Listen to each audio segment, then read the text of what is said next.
Hi, my sweet third graders. I hope you're doing great. I came on so that we could continue reading our class read aloud, The War with Grandpa.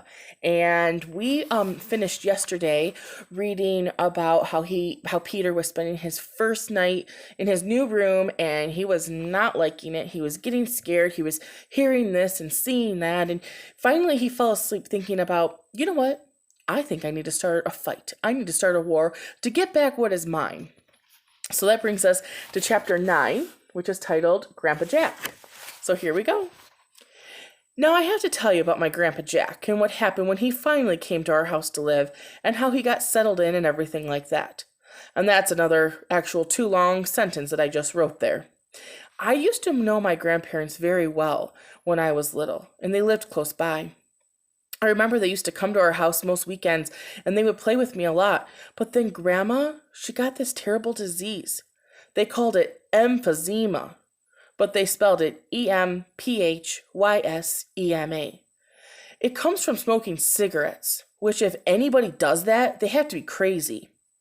This emphysema made it very hard for Grandma to breathe. Mom would always say that on windy or cold days, Grandma was not allowed to put her foot outside. Or any other part of her, anyways. It was around then that Jenny was born, and Grandma and Grandpa, they moved to Florida. Mom said that for the warmer weather that they had there, it would be really good for Grandma's lungs. I remember being really sad when they left. I loved them a lot. I loved that they always wanted to play with me, and almost anything I did was okay with them. Starting then, I saw them only when we would go to their house in Florida at Christmas. And the rest of the year, we would just get to talk to him on the telephone maybe once a week. But then, Grandma died. Now Grandpa was living alone, and it was hard to think about. I only knew my Grandma and Grandpa being together. They were never apart when they saw me or my family. They were always a pair, kind of like shoes or gloves. But now, there was just Grandpa.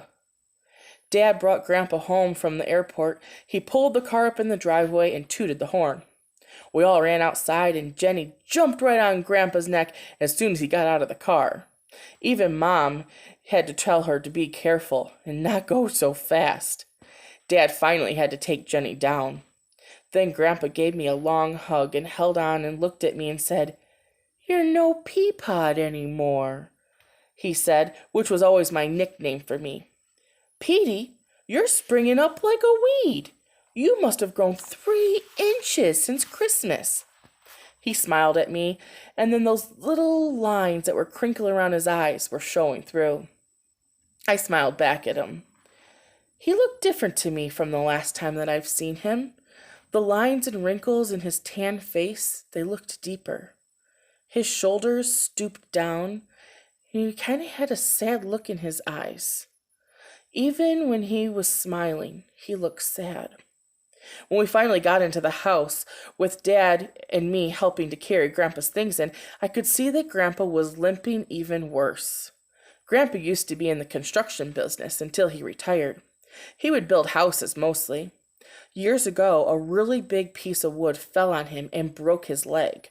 Mom and Grandma always said that it never healed right. And now, Grandpa had something wrong with his leg that Mom called arthritis.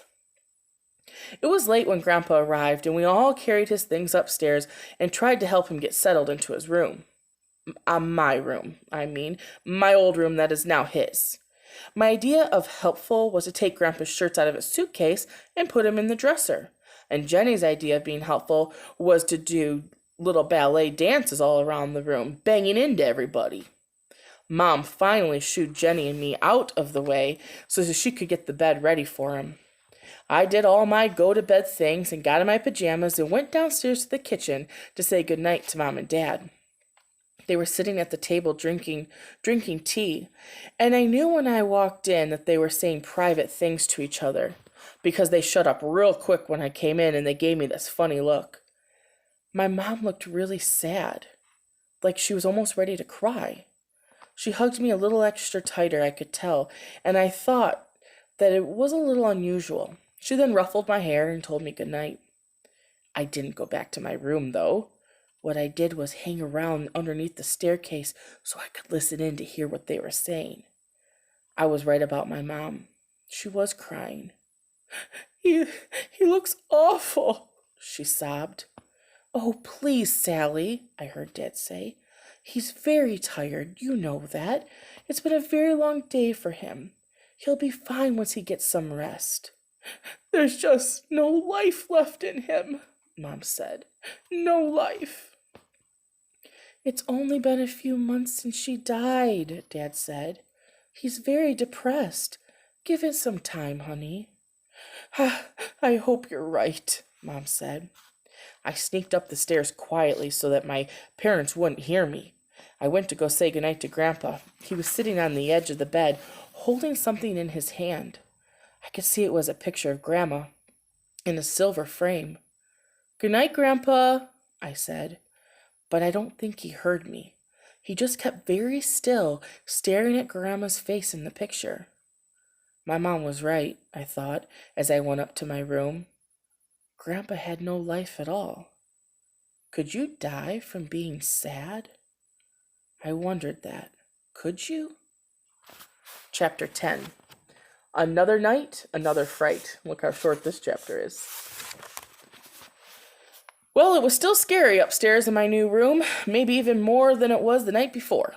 The floorboards creaked again, and the same shadows and light danced around on the ceiling.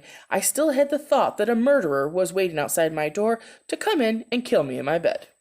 You can laugh all you want, but I was scared silly. Chapter 11. Only a dope will mope. Now I have to tell you about a special word. It's called mope.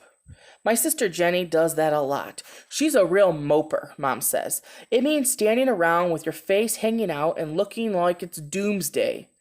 Only a dope will mope, Mom says to Jenny all the time. Usually Jenny mopes when she wants Mom to stop what she's doing and play cards with her, or something. Naturally, Jenny always does her moping when Mom is really busy. Like before dinner or lunch, or when Mom is about to go shopping or clean up something. Not now, Mom would say. Don't mope. The reason why I'm telling you about moping is because that is exactly what Grandpa was doing. Except he called it resting. He hung around in his room practically all the time. When I asked him to take a walk somewhere with me, he would just say, "No thanks, Petey. I'll just rest here for a while." Sometimes he'd do his sitting in the living room, but that's all he would do. Just sit. He sort of would stare up into the air and not even pick up a magazine or even watch the TV. Or after lunch sometimes, I'd ask him if he'd want to play catch with me, or maybe walk down to the candy store, or maybe go get an ice cream cone. "Not today, Petey. Thanks," he said. He would just sit on the porch or in the living room and just do nothing. I bet in the first couple of weeks he was living with us, he never came out as far as from around the corner. He just sat around. That wasn't how he acted before he went to Florida and before Grandma died. Back then when I was little, I remember how peppy he was. "We'll have more fun than a barrel of monkeys," Grandpa used to always say. Oh, and we did. He used to take me places like the park and the zoo, and I was always happy when I was with him. I liked everything about him. His little white mustache that jumped up and down when he would talk, the way he would throw me up in the air and catch me, and spin me around fast, holding me in his arms. Even his breath, it always smells like peppermint. I liked the way that he would toss me a ball and make me try to catch it. I was little then, and I could hardly hold on to the ball, but it was fun playing with him. I know Mom and Dad were concerned about Grandpa and the way he just seemed to be so tired out and moping all the time. We went out to the movies a couple of times and to a restaurant, but Grandpa always stayed home. "You go ahead," he would say. "I'll be okay, back here by my lonesome." "Come on," Dad would say. "We're going to have some fun." "Well, go have fun then," Grandpa would say. "I'll only spoil it for you."